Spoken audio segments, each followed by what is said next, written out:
reason why my feet can't stop, my heart can't help but sing. It's a wonderful feeling to feel your love for me, to feel the joy you bring. Your love is the answer, so I sing to you. The reason is you, Jesus. You're why I'm singing now. The reason is you, Jesus. You're what it's all about. At the cross you set me free, and I'm thankful that you love me. Whoa, oh, oh, oh, oh. I'm thankful that you love me. Whoa, oh, oh, oh, oh, oh.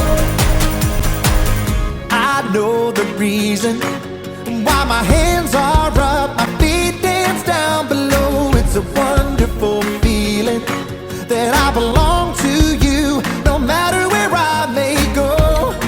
Your love love is the answer.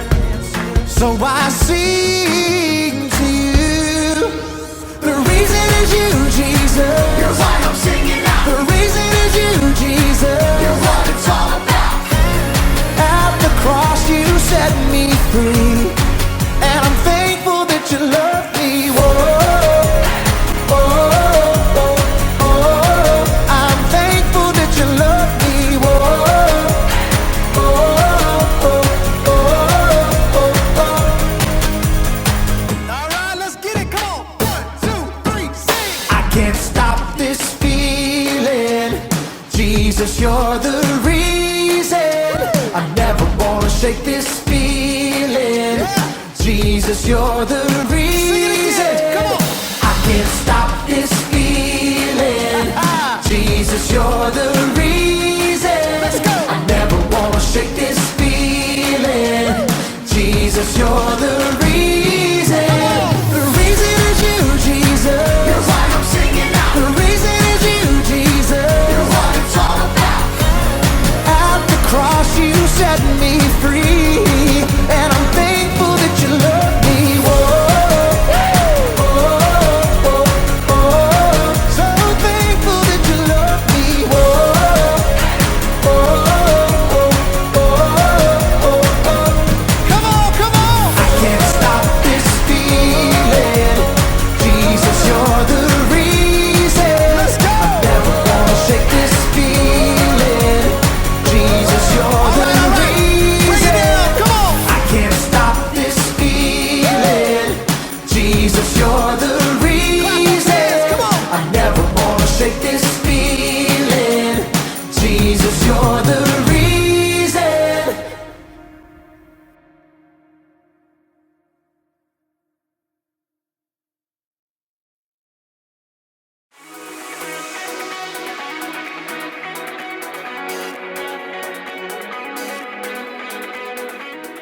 Hey everybody, I'm Graham, candy connoisseur, and I'm here to talk about individuality. Individuality is discovering who you are meant to be so that you can make a difference. Every single one of us is an individual. We were all made by God in our own unique ways. When you look at yourself in a mirror, you can see all the work that went into making every little detail. I see you! And it's not just what you look like that makes you an individual. Your whole personality sets you apart from everyone else in the world. You should really look at yourself sometime. Really look at yourself inside and out. Like when I look at myself, I think I'm pretty cool. Like a big bowl of ice cream. And there are things about myself that I like. I love that I'm good at problem solving. I have this ability to understand when something is wrong and immediately think of ideas to fix it. Oh, and I like that I'm funny. Like, have you ever heard of this one? Knock, knock. Oh, right. I need someone in the room for that joke. Anyways, the punchline is, I didn't know you could yodel. Oh, I think I'm funny. Actually, now that I'm really looking, I'm thinking there are some things that I don't like about myself. Like, sometimes I procrastinate. That means when there's something that needs to be done by a certain time, sometimes I wait till the last possible minute to get it done. Oh, and sometimes I have a bad temper. When someone disagrees with me about certain things, I can get really angry really fast.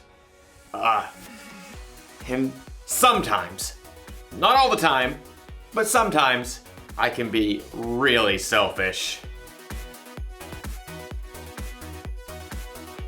There, a little cool, a little gross, and a lot messy. That's how I can see myself sometimes. Maybe you see yourself that way.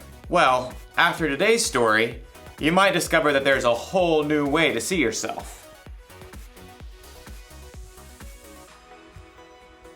Yeah, right. Like I'm really gonna eat that. See? I'm funny. The Bible. It's 66 books of history, stories, letters, and poetry that fit together to form God's one big story.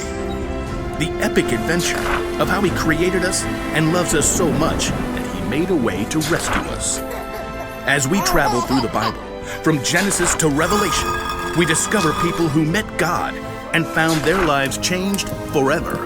Now, for an amazing story. Inspired by the book of Matthew, chapter 9, verses 9 through 13. Everyone in the shore town of Capernaum knew who Matthew was.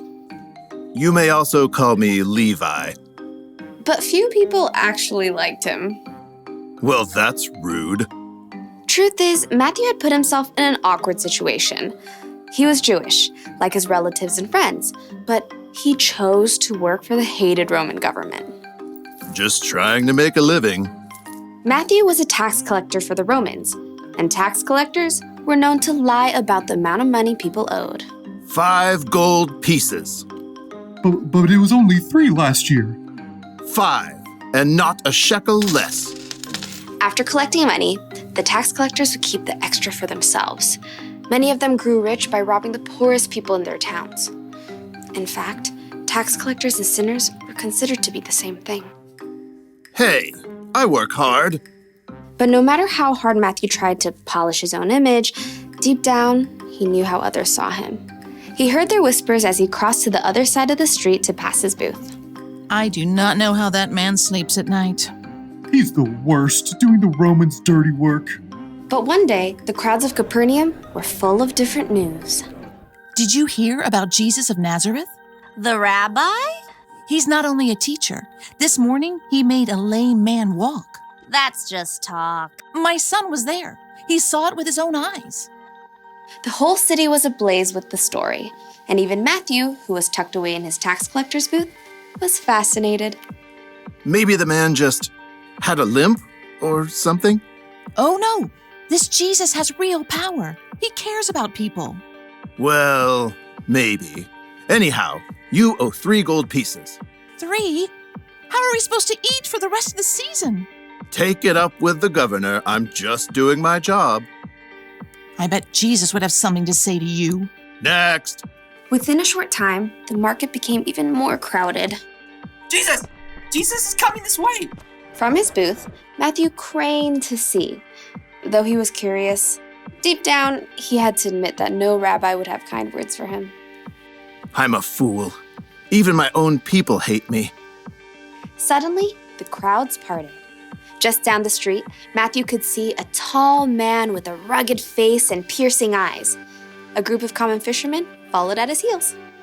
It's Jesus. Matthew watched, waiting for the rabbi to pass him by. Instead, Jesus stopped right in front of Matthew's booth. Rabbi? Jesus looked directly at Matthew, reading every single thought in his heart. Nice day? Not too hot. Not too cold.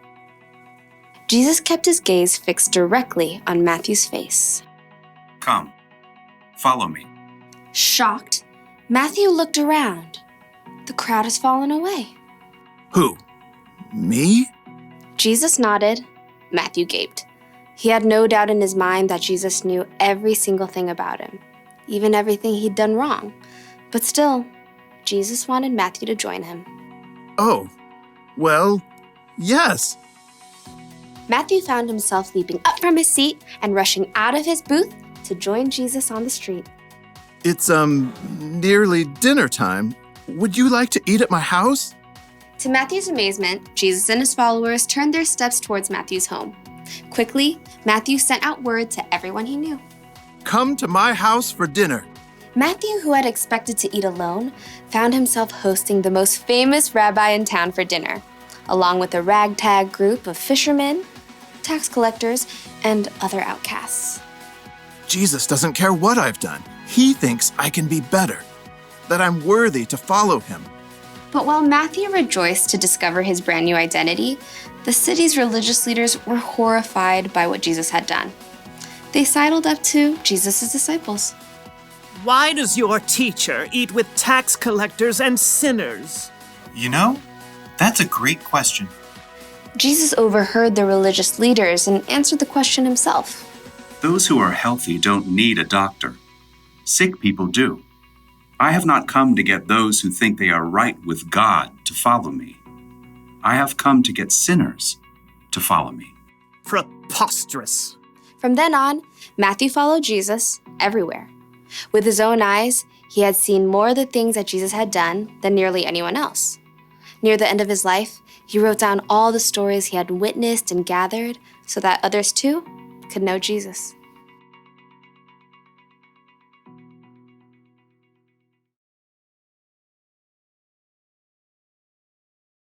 Before he was one of Jesus' disciples, Matthew was a tax collector. Tax collectors were kind of known for cheating people out of their money. Other people would have called Matthew a sinner, and it would have been true. Matthew, like everyone else in the world, sinned, which means he did things that God wouldn't want him to do. I wonder if Matthew saw himself this way. A little gross, a little messy. He might have felt ashamed, even worthless. But then something happened. He met Jesus. Jesus chose Matthew to follow him, even though Matthew sometimes did things he shouldn't, even though he was a sinner. Jesus wants you to follow him too. He wants you to know him and trust him. And it doesn't matter what you've done or how you see yourself. When Jesus died on the cross, he took the punishment for your sins. You are forgiven, and he loves you just as you are, mess and all. It's almost like when Jesus looks at you, he sees through the mess. He sees past your mistakes. He sees the individual you that God created. When you believe in and follow Jesus, it can help you see yourself through his eyes. And it's so much better that way. The one thing to remember today is this. Knowing Jesus changes how you see yourself. I definitely like myself a lot better without mayonnaise. Blech. I'll see you next time.